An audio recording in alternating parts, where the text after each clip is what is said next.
2 orang dihabisi di rumahnya sendiri. Serangannya sangat mengerikan. Dan kalian tahu apa?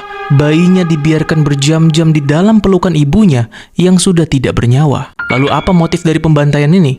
Tombol unfriend di Facebook. Kok bisa? Maka dari itu, setelah kalian menonton video ini, kalian akan berpikir 2 kali sebelum menekan tombol unfollow di sosial media. Karena kita tidak pernah tahu seberapa hancur mental orang di balik layar HP mereka. Halo, saya Gio, saya lulusan psikologi, dan mari kita buka black box-nya. Tahun 2012, Mountain City, Tennessee. Kita punya 2 korban, Billy Payne yang berusia 36 tahun, dan tunangannya Billie Jane berusia 23 tahun. Mereka adalah pasangan muda yang baru saja menyambut kelahiran bayi laki-laki mereka bernama Tyler. Di sisi lain, ada Jane Potter berusia 30 tahun. Dia pengangguran. Dia masih tinggal bersama kedua orang tuanya yang sangat overprotective, Marvin dan Barbara Porter. Masalah keseluruhan dari kasus ini sebenarnya sangat-sangat sepele. Mereka bertiga ini sebenarnya saling kenal di dunia nyata. Nah, masalahnya dimulai saat Janelle diam-diam menyukai Billy. Padahal dia tahu persis Billy sudah bertunangan dengan Jane dan mereka baru saja memiliki seorang anak. Nah, karena cintanya tidak berbalas, Janelle mulai bertingkah secara obsesif. Dia mulai komen yang aneh-aneh di profil Facebook pasangan tersebut dengan komentar-komentar yang pedas. Dia sengaja mencari masalah dan membuat drama seolah-olah dia adalah korban Billy dan Jane. Oke, di sini udah mulai agak aneh ya. Janelle suka sama temennya sendiri yang sudah tunangan. Karena terus-terusan diganggu di Facebook profile tadi, Billy dan Jane ya merasa terganggu dong ya. Lalu mereka mengambil langkah yang sangat wajar. Langkah yang sebenarnya bakal kita lakuin juga sih. Mereka menekan tombol unfriend dan memblokir Janelle di Facebook. Ya sih, kalau jadi pasangan ini udah gue jauhin aja dah. Kalau kalian gimana? Ya mungkin bagi kita diblokir di media sosial itu adalah hal biasa. Tapi bagi Janelle, ini adalah deklarasi perang. Janelle menghabiskan berjam-jam sehari duduk di depan komputernya, memonitor setiap gerakan online dari Billy dan Jane, lalu mencetak komentar-komentar mereka di atas kertas. Nah, yang bikin kasus ini tambah aneh yaitu orang tuanya Janelle, Marvin dan Barbara. Mereka membiarkan perilaku ini dan justru membaca tumpukan kertas komentar itu yang sudah di-print tadi bersama-sama di ruang tamu. Dalam psikologi, ini disebut sebagai persecutory delusion, sebuah kondisi di mana pikiran yang terisolasi meyakini secara ekstrim bahwa ketidaknyamanan sepele di internet adalah ancaman fisik yang nyata. Contohnya tadi di unfriend dan diblokir di Facebook.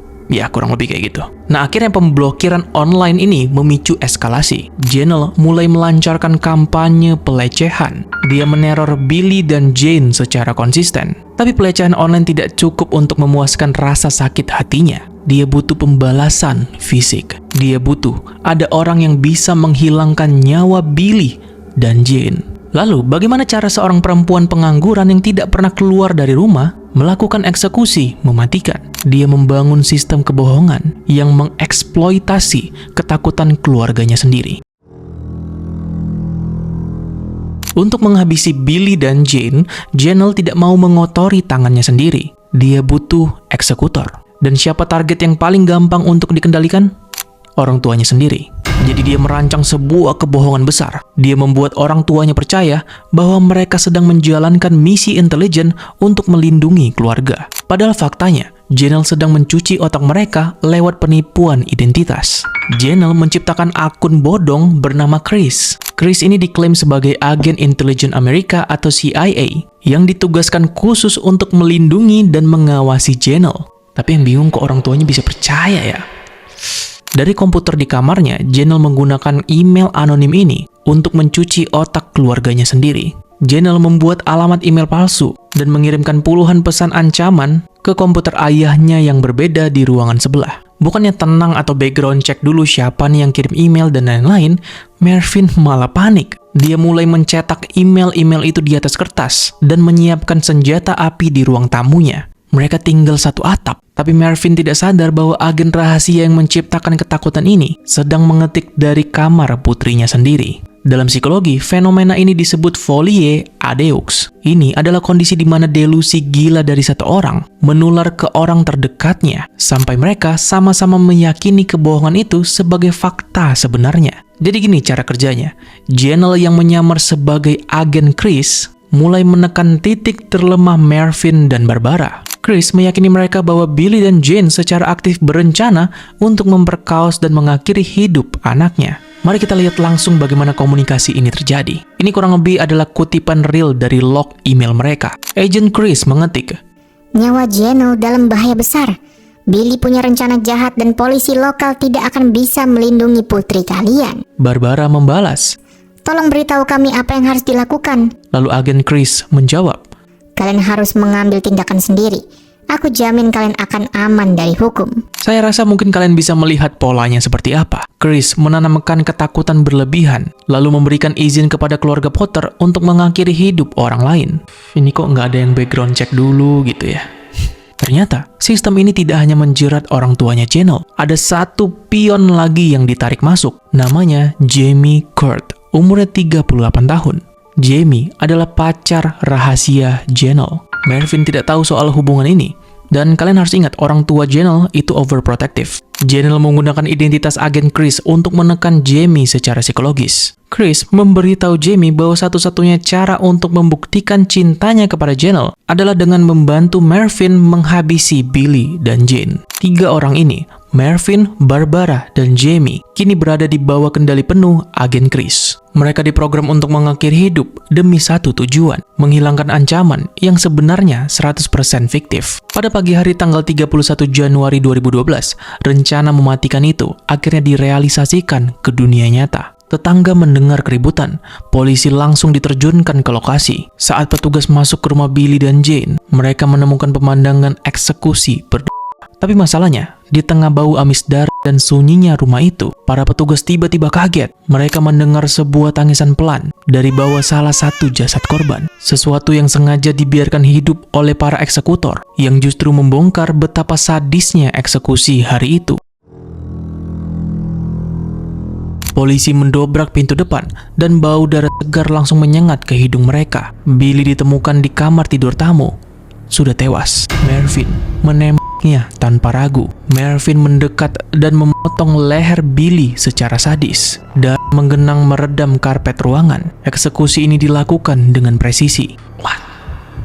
Polisi bergerak menyusuri lorong menuju kamar utama. Ruangan itu gelap banget. Bayangin aja nih, kalau kalian jadi polisi pertama yang masuk ke dalam kamar itu. Sepatu kalian menginjak lantai kayu yang lengket oleh darah. Ruangan itu sangat sepi.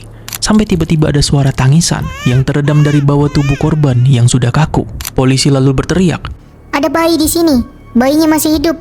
Cepat bawa keluar." Bayi Billy dan Jane yang baru berusia 7 bulan ditemukan meringkuk tepat di bawah pelukan ibunya. Jane dieksekusi dengan tembakan di kepala. Dia mati seketika. Tapi di detik-detik terakhirnya, tubuhnya ambruk dan melingkari bayinya. Mervyn sengaja membiarkan bayi itu tetap hidup. Taylor tertindih jasad ibunya selama berjam-jam. Dia berlumuran darah yang bukan miliknya, tapi untungnya dia selamat tanpa luka fisik sedikit pun. Lalu kenapa eksekusi ini begitu rapi? Polisi awalnya kebingungan. Mervyn dan Barbara punya alibi yang sangat kuat. Jamie juga menolak untuk berbicara. Dan untungnya kejahatan cyber selalu meninggalkan jejak digital.